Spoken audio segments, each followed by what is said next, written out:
the line, everyone on their laps at the limit. This is where it matters most. Iwasa, great first sector, middle part of the racetrack was ordinary. Teo Porcher is fighting as well. The driver in 12th as Iwasa finds the wall. And Iwasa into the barriers. At the end, that will be the red flag. That will be the end of qualifying.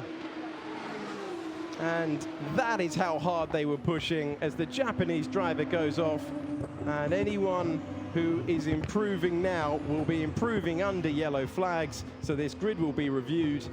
But it's Doohan and Lawson, the front row, as a big moment for Ayumu Iwasa ends our qualifying session. And just like in Formula 3, a Red Bull livery car has found the barrier at that part of the circuit.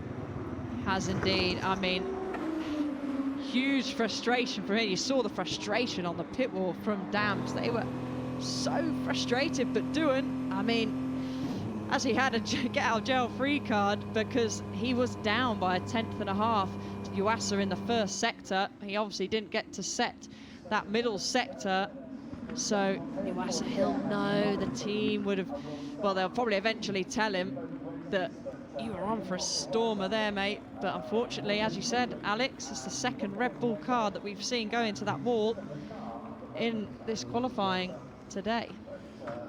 Doohan taking pole position for the third time this season, but that's the moment where Iwasa, who was trying to take it away from the Australian driver, just has that snap, and it's that simple to find the barrier and end your hopes of pole just like that. And it really just gets away from him in the exit of the corner, tries to correct it, and you're into the gravel.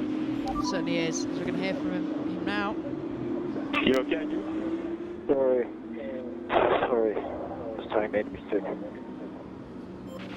Yeah, I mean, it's actually very similar to what we saw from Hajar earlier on in Formula 3. I mean, flames flowing out there from hitting the rear of the car. Luckily, he was okay, and it extinguished itself pretty quickly, but same thing, just that snap of oversteer, really loading that rear tyre as you're just desperate to squeeze back on that throttle to get that all-important run down the main straight. But he's out of the car now. I mean, he was a lot